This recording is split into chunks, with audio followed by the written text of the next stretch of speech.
mercado de trabalho continua sendo um desafio para todos. Conseguir um emprego, mantê-lo, é preciso a qualificação profissional. E, quando não, negociação entre patrão e empregado também é muito importante.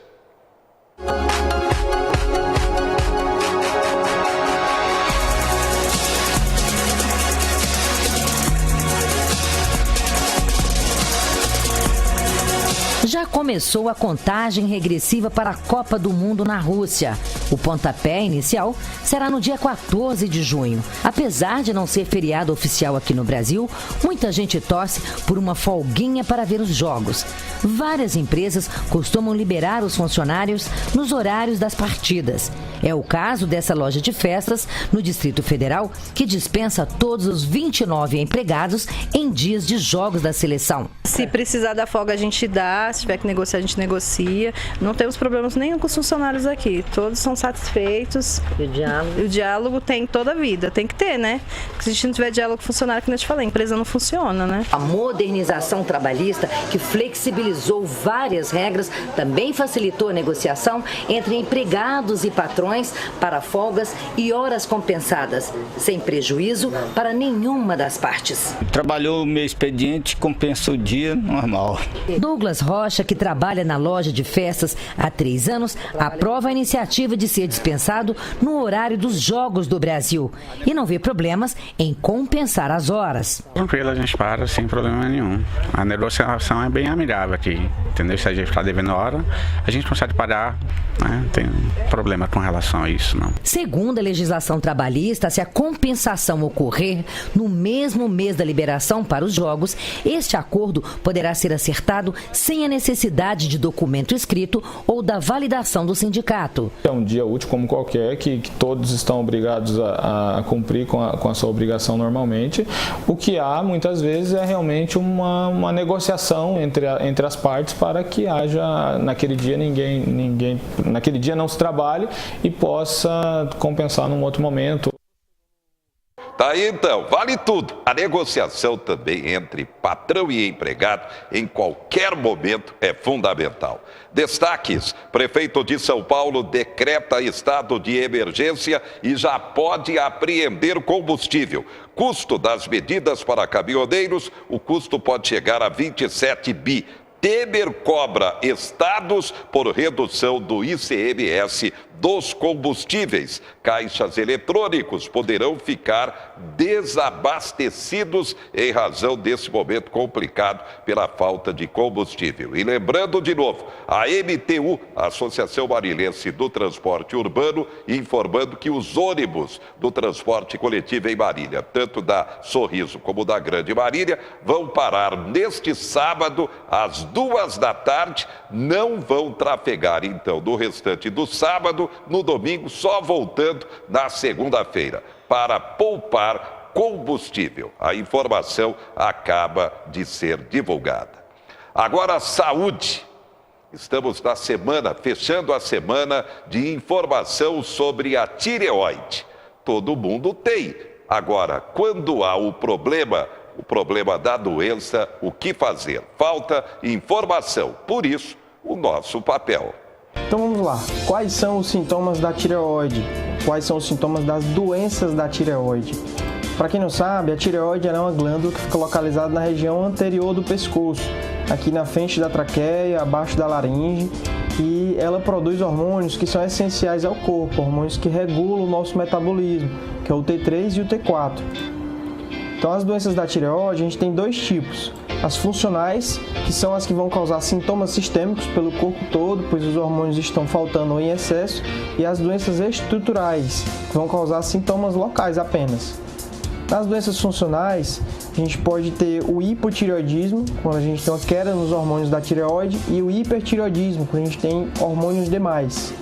No hipotireoidismo, a causa mais comum é a tireoidite de Hashimoto. Ela é uma doença autoimune, uma doença que o corpo produz anticorpos que vão lá inflamar e destruir a glândula aos poucos, até acontecer a diminuição na produção dos hormônios. E com isso a gente vai ter uma queda no metabolismo e a pessoa, para ficar boa, vai ter que tomar hormônio da tireoide. os sintomas do hipotireoidismo também aparecem nas pessoas que fizeram a cirurgia da tireoide, que não produzem mais a glândula e que por isso elas precisam tomar o hormônio. Se elas não fizerem o tratamento, elas vão ter esses sintomas aqui. E quais são? Ganho de peso, cansaço, desânimo, dificuldade de manter acordado, manter muito sono, queda de cabelo e constipação. Já o hipertireoidismo é uma doença meio que o contrário.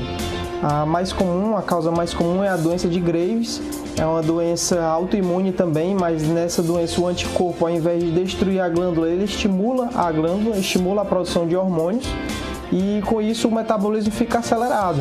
Então os sintomas do hipertireoidismo vão ser perda de peso, insônia, dificuldade para dormir, a pessoa fica acelerada. E isso traz complicações, traz problemas, como as palpitações, a dor cardíaca, a ansiedade e pode acontecer a exoftalmia, que é mais específica na doença de Graves, esse olho saltado como dessa pessoa aqui. O hipertireoidismo ele também pode aparecer nas pessoas que tomam o remédio da tireoide, mas a dose não está correta, está tomando remédio demais. Elas podem ter esses sintomas aqui. Qual é o diagnóstico? Como se dá o diagnóstico dessas doenças? Os exames de sangue. A gente faz a dosagem do TSH e do T4 livre. São os principais exames para avaliar. No hipotireoidismo, o T4 livre, que é o hormônio da tireoide, ele vai estar baixo. E o TSH vai estar alto. Já no hipertireoidismo, o T4 livre vai estar alto e o TSH é que vai estar muito baixo, vai estar 0,00, vai estar bem baixo. E além desses exames de sangue, o ultrassom da tireoide ele já avalia como é que está a glândula, se ela tem alguma alteração do parênquima e já consegue prever se tem ou não algum grau dessas doenças. Já nas doenças estruturais, elas causam aumento da tireoide, nódulos, o bócio, o câncer de tireoide. E com isso, os sintomas eles vão ser relacionados à compressão de estruturas. Falando especificamente dos nódulos, mais de 90% deles são menores do que 1 centímetro. Então eles não vão causar nenhum sintoma, são nódulos pequenos. Por exemplo, nesse ultrassom aqui a gente vê um nódulo volumoso, um nódulo de 4 centímetros, mas tem um nódulozinho pequeno aqui de 1 centímetro. Esse pequenininho aqui, veja que ele não está nem saindo da tireoide, ele não causa compressão de estruturas próximas. Já esse nódulo maior aqui, ele pode causar sintomas. E os sintomas quando aparecem é exatamente quando há nódulos muito volumosos ou quando há muitos nódulos, que é o que a gente chama de bócio.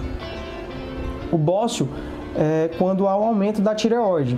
Aqui a gente vê uma foto de uma pessoa que tem um bócio da tireoide bem proeminente e aqui é uma foto de uma tireoide com um nódulo bastante grande, um nódulo de 8 centímetros. Esse nódulo aqui já era mergulhante, já descia para o tórax. Compare como é a tireoide normal. Esse daqui tinha apenas pequenos nódulos, por isso que essa paciente fez uma tireoidectomia total. Então, os sintomas é a massa cervical, você olha para o pescoço da pessoa e vê que ela tem aquele aumento ali da tireoide. E são os sintomas compressivos, compressão de estruturas ao redor. É o entalo, os engasgos e dificuldade para respirar, principalmente à noite, quando a pessoa deita, a tireoide comprime a região da traqueia. O câncer de tireoide, a maioria deles não causa sintoma nenhum, pois são nódulos muito pequenos ainda, né? Eles podem causar sintomas, como por exemplo a lesão endurecida no pescoço, uma lesão palpável na região da tireoide, dura, pode ser o câncer. Ou lateral, na região lateral, se for uma metástase linfonodal do câncer de tireoide. E o câncer ele também pode invadir estruturas ao redor da tireoide e causar um sintoma comum, por exemplo, a rouquidão. Se houver um nódulo na tireoide bem próximo do nervo que inerva a prega vocal e ele invadir esse nervo, o nódulo invadir o nervo, a pessoa vai ter rouquidão e isso pode ser um sinal de câncer de tireoide agressivo. Na maioria dos casos não acontece isso.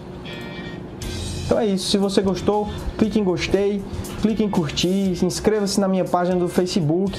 Eu estarei sempre postando vários vídeos e textos e fotos sobre tireoide, sobre as doenças da tireoide, sobre o tratamento. Aproveite também para visitar o meu site, drtireoide.com, lá tem muita informação, lá tem todos os vídeos que eu estou produzindo. Então é isso, muito obrigado. Informações realmente importantes. E para a gente fechar, o Dia da Indústria. Nessa recessão toda, como está o Parque Industrial Brasileiro? Uma entrevista especial com o Robson Braga, que é o presidente da CNI, a Confederação Nacional da Indústria.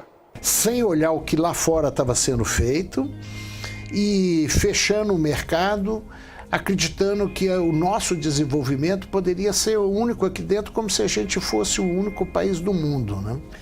Então, as nossas exportações eram muito boas, o setor industrial exportava bastante, as nossas máquinas eram muito bem avaliadas no mundo, mas nós começamos a perder tecnologia, a perder inovação. O que se desenvolvia lá fora era muito mais rápido do que o que se desenvolvia aqui. Questões de informática, por exemplo, nós fizemos uma legislação de informática que nos prejudicou enormemente a automação industrial. Quer dizer, aí nós começamos a perder o rumo. Além disso, né, André, veio aí todas as questões inflacionárias, os planos mirabolantes. Fizemos coisas do arco da velha, né? Até prender gado no pasto e essas coisas.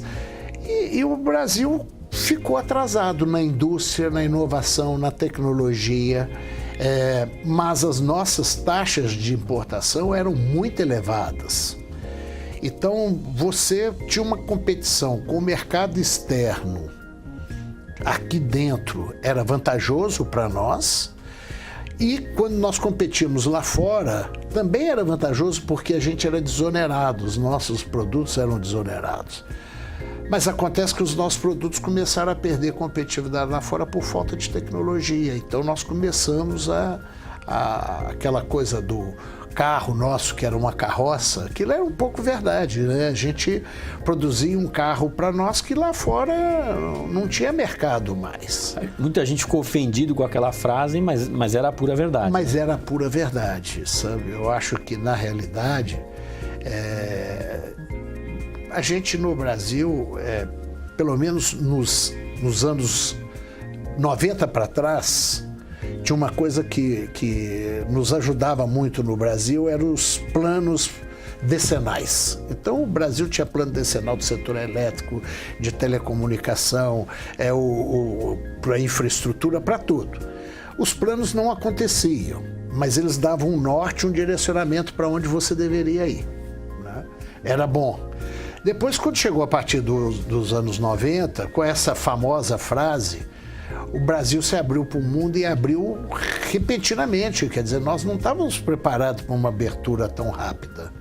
E aí a indústria começou a sofrer enormemente, a ter queda sucessiva de produção, de participação, enfrentando muitos problemas, porque a indústria de fora estava vindo com tudo pronto para o Brasil. E você vê a questão de telecomunicações, por exemplo, que o Brasil até o final de 80 estava muito bem no setor de telecomunicações, né?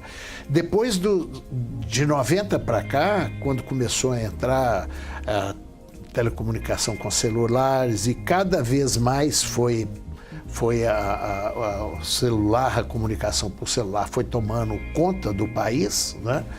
Então, hoje nós temos grandes empresas de telecomunicações, empresas muito boas, que são prestadoras de serviço, mas são muito pouco o que elas investem no país. Comparado com o que era no passado, é muito menos, né? Porque você traz muita coisa de fora. Agora, esse quadro digamos, de um declínio, ele já começa a ser revertido ou a gente ainda está na fase do descenso?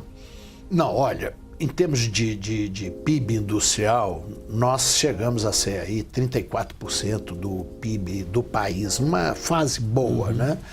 E 34% do PIB do país. E hoje nós representamos aí 21%, 22% do PIB do país.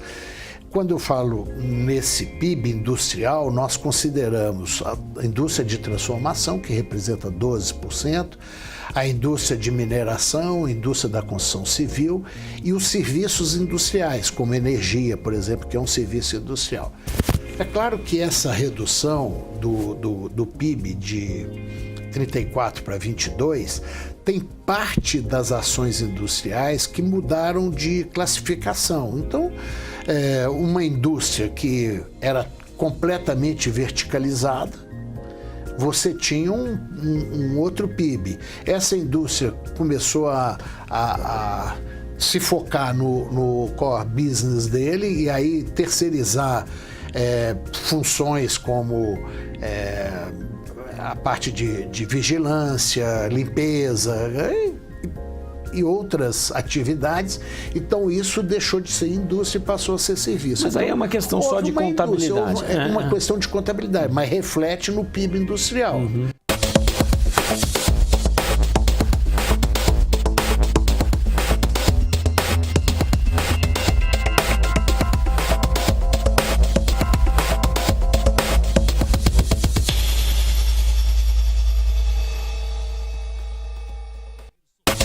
Notícias. Oferecimento Unimar, Universidade de Marília, Menin Engenharia e goleada de prêmios Taust. Cadastre-se no site e participe.